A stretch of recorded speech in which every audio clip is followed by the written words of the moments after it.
বলুন তো, কোন ঔষধটি আমাদের দেশের মানুষ সবচাইতে বেশি খায়? গ্যাস্ট্রিকের ঔষধ। আপনার আশেপাশেও দেখবেন প্রচুর এমন রোগী আছেন যারা বছরের পর বছর গ্যাস্ট্রিকের ওষুধ খেয়েই চলেছেন। খাওয়ার আগে তারা একটা কমন কথা বলে, খুব অ্যাসিডিটি হচ্ছে, একটা ওষুধ খেয়ে নেই।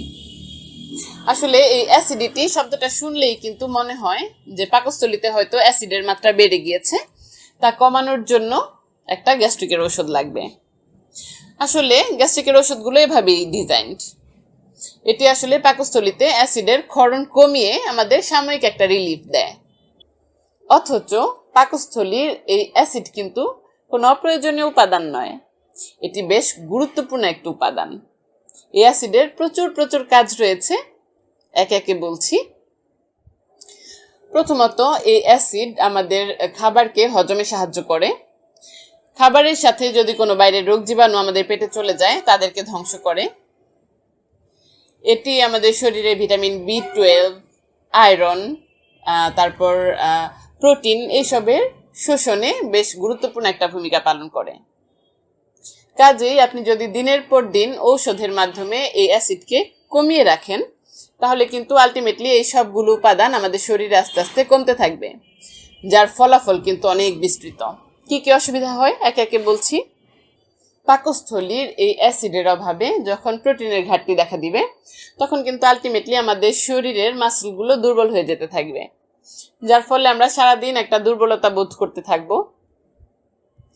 আয়রনের ঘাটতি যখন দেখা দিবে, তখন কিন্তু আলটিমেটলি আমরা রক্তশূন্যতায় পড়ে যাব। রক্তশূন্যতা হলে কিন্তু নখ ভঙ্গুর হয়ে যাওয়া, চুল পড়ে যাওয়া, সারাদিন দুর্বলতা, এমন আরো অনেক অনেক উপসর্গ আসতে পারে। এই অ্যাসিডের অভাবে যখন আমাদের শরীরে ক্যালসিয়ামের ঘাটতি দেখা দিবে, তখন কিন্তু আমাদের হাড়গুড়গুলো আস্তে আস্তে ভঙ্গুর হয়ে যেতে থাকবে। আমাদের শরীরের বিভিন্ন জয়েন্টে জয়েন্টে ব্যথা শুরু হয়ে যেতে পারে। ভিটামিন B12 এর ডেফিসিয়েন্সি যদি হয় এই অ্যাসিডের অভাবে, তখন কিন্তু দেখা যাবে আমাদের নার্ভ ড্যামেজ হচ্ছে, যার ফলে আমাদের স্মৃতিশক্তি আস্তে আস্তে দুর্বল হয়ে যেতে থাকবে। আমরা ছোট ছোট বিষয়গুলো বারবার ভুলে যেতে থাকবো। এমন আরো অনেক অনেক অসুবিধায় পড়তে পারি আমরা এই অ্যাসিডের অভাব হলে। বুঝে গেলেন, পেটের এই অ্যাসিড কমানো আসলে কোনো ভালো আইডিয়া নয়। তাহলে কি আপনি কষ্ট করতে থাকবেন? আপনি যে ঔষধ খেলে আরাম বোধ করছিলেন, আপনার তো আসলে ওষুধের উপর একটা ডিপেন্ডেন্সি তৈরি হয়ে গিয়েছে। তাহলে আপনি আসলে করবেন কি? প্রথমত, আপনি কোন রোগে আক্রান্ত সেটি খুঁজে বের করতে হবে। সবসময় কিন্তু আপনার পেটে অ্যাসিড বেড়ে গিয়েছে এজন্য আপনার অস্বস্তি হচ্ছে না। অস্বস্তিটা ঠিক কেন হচ্ছে সেটি ছোট্ট করে বুঝিয়ে বলার চেষ্টা করছি। আমরা যখন খাবার খাই, তখন আসলে খাবার মুখ থেকে চিবিয়ে এই গলা থেকে পাকস্থলী পর্যন্ত নেওয়ার জন্য একটা নলের মতন স্ট্রাকচার রয়েছে। এই নলটির সামনে অর্থাৎ নিচে পাকস্থলীটি লাগানো। নলের ঠিক নিচেই পাকস্থলীর আগে একটা দরজার মতন জায়গা আছে। নিয়ম হচ্ছে, খাবার যখন আমরা গিলবো তখন শুধুমাত্র ওই দরজাটা খুলবে। দরজা খুলে সেই খাবারটা টুপ করে পাকস্থলীতে পড়বে এবং দরজাটা আবার আগের জায়গায় লেগে যাবে। কিন্তু আমরা বিশেষ কিছু লাইফস্টাইলের কারণে এই দরজাটাকে দিনে দিনে ভঙ্গুর করে ফেলি অনেক সময়। তখন হয় কি, আপনার খাবার খাওয়ার সময় ছাড়াও অন্যান্য সময়ও দরজার পাল্লাগুলো কিছুটা খুলে থাকে, যার ফলে যেই অ্যাসিড পাকস্থলীতে থাকার কথা ছিল, সেই অ্যাসিড কিছু মাত্রায় আপনার খাবারের যে নল আছে সেখানে চলে আসে। যেহেতু দরজা খোলা, এই অ্যাসিড থেকে পাকস্থলীকে রক্ষা করার জন্য পাকস্থলীর নিজস্ব কিছু মেকানিজম আছে, যেমন কিছু মিউকাস মেমব্রেন থাকে, কিছু বাইকার্বনেটের একটা লেয়ার থাকে, যার ফলে কিন্তু পাকস্থলী নিজে কখনো এই অ্যাসিডে পুড়ে যায় না। কিন্তু এই নলের মধ্যে এমন কোনো মেকানিজম নাই, যার কারণে কিন্তু সামান্য মাত্রায় যদি অ্যাসিড এই খাবারের নলে চলে আসে, তখন কিন্তু আমাদের বুক জ্বালা পোড়া হয়, টক ঢেকুর হয়, বেশ অস্বস্তিকর একটা পরিস্থিতি তৈরি হয়। কাজেই আপনার এই খারাপ লাগার অনুভূতিটা আসলে আপনার অ্যাসিড বেড়ে যাওয়ার জন্য নয়, বরং অ্যাসিডটা যেখানে থাকার কথা ছিল সেখানে না থেকে অন্য এক জায়গায় চলে যাওয়ার জন্য হচ্ছে। তাহলে সমস্যাটা সমাধান কোথায় করতে হবে? এই দরজাটা আমাদের পোক্ত করতে হবে। দরজাটা যে এখন খুলে থাকছে, এটাকে বন্ধ করতে হবে। ঠিক কি কি কারণে এই দরজাটা এমন হতে পারে এবং কি কি করলে দরজাটা ঠিক হতে পারে সেই ব্যাপারেই বলছি। অতিমাত্রায় ভাজা পোড়া খাওয়া, প্রেগনেন্সি, খাবারের সাথে সাথে শুয়ে পড়া ইত্যাদি ইত্যাদি কারণে কিন্তু এই দরজাটা আস্তে আস্তে ভঙ্গুর হতে থাকে।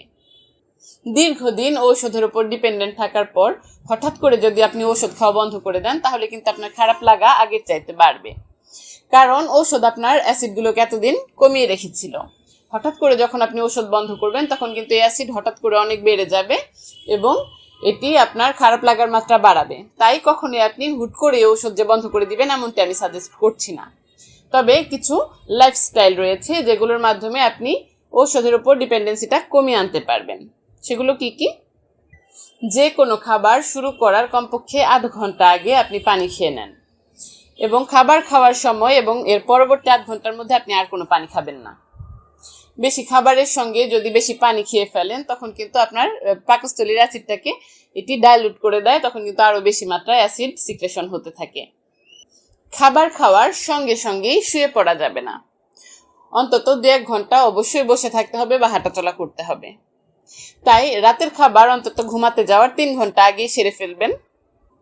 খাবার খাওয়ার সময় খেয়াল রাখবেন খুব ভালো করে চিবিয়ে তারপর এই খাবার গিলবেন। তাহলে মুখের লালার সঙ্গে খাবারটা খুব ভালোভাবে মিক্স হবে এবং ডাইজেশনের অনেকাংশ কিন্তু মুখের মধ্যেই কমপ্লিট হয়ে যাবে। বাইরের ভাজা পোড়া ও তেল চর্বি জাতীয় খাবার একেবারেই বন্ধ করে দিন, যেহেতু এটি আপনার পাকস্থলী এবং এই নলের মাঝখানের দরজাটাকে দুর্বল করে দিচ্ছে। খাবার খাওয়ার আগে মুখে 1 টুকরো আদা রাখতে পারেন, এটি বেশ হেল্প করবে আশা করি।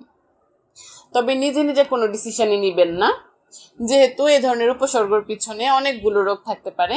তাই নিকটস্থ কোনো একজন ডক্টরের সাহায্য নিন। তিনি আপনার সঠিক রোগটি ডায়াগনোসিস করতে পারবেন এবং কিভাবে আপনাকে সুস্থ করা যায় সঠিক প্রোটোকলে সঠিক ডোজে আপনাকে কিছু ওষুধ দিয়ে হেল্প করতে পারেন।